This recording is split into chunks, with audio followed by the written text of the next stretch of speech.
Hello everybody and welcome back to Jake's RC Stuff channel, and today we are here with the out of box review because unboxings are already kind of hard.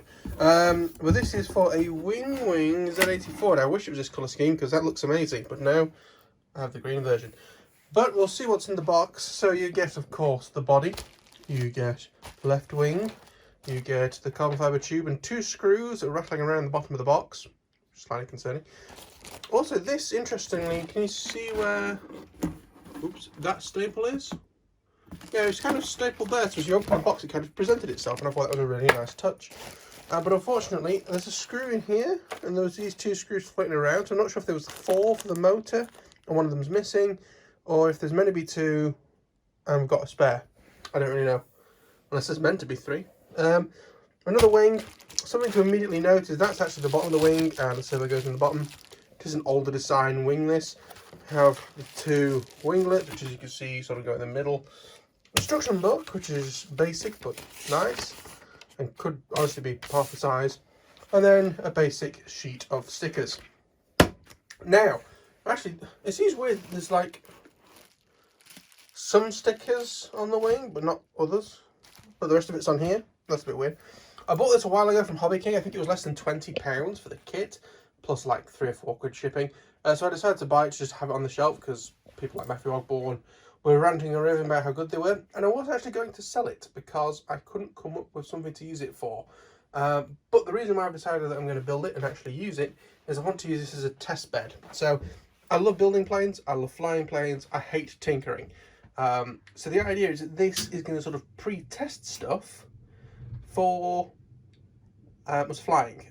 So for example, this is probably going to test a lot of flight controllers.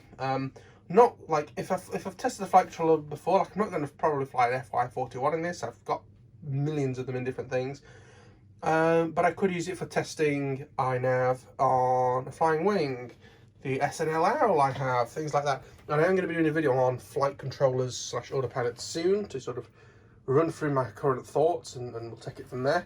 And this is what this is going to be used for. So I'm actually going to put all this stuff back in the box now because I want to film the video on the autopilot system. But then we will get them out of the box and we will have a look at starting the build on this. In the book, in terms of electronics, again, because it's going to be like a test bed, some of the electronics are obviously going to change, like flight controllers and things. But the things aren't going to change are like servos, motors, things like that. So it just says glue in here, so I'm just going to use goop glue or Yoo-hoo pour or whatever. It doesn't actually say what glue to use. Probably super glue for things like the servos, and then goop glue and such for actually sticking foam together.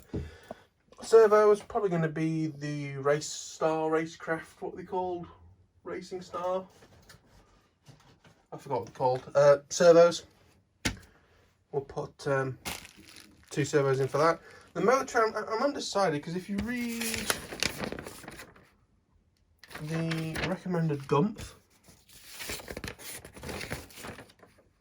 that's the recommended information. Now I was going to just use the good old faithful 2826 2200 kV motors, which the 4 mini quad motors came along like the go-to motors for anything that was small.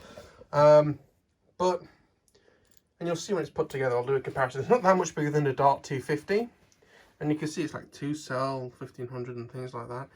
I may put the same setup as what's in the Dart 250 in it. I bought the Dart 250 obviously as plug and play, but I can buy the motors and speed controls and things separate. Pardon me. So I'll give that a try. I'm probably going to put a basic FPV system in it. I want to try and put everything in the middle that I'm going to possibly swap.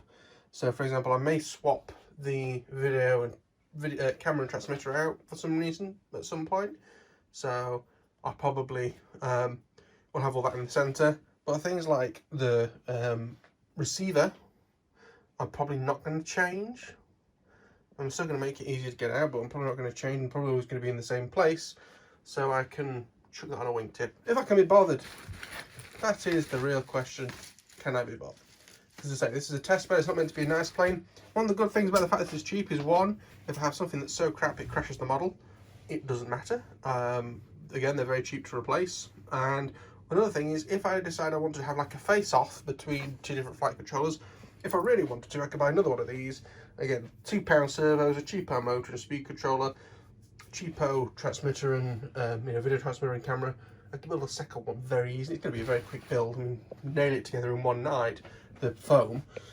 I'm going to have a look what Matthew Ogborn had in his long range one. Maybe order similar motors to that, we'll see. If I've got anything similar on the shelf. But that's it for this sort of overview to begin with video. I'm not sure if we're going to tack this at the beginning of a build video or if this is going to be a separate video. If it is, like and subscribe and comment and stuff if you have questions. But I'm going to record that quick video on flight controllers and I'll be back very shortly. But thank you very much for watching. Possibly bye bye.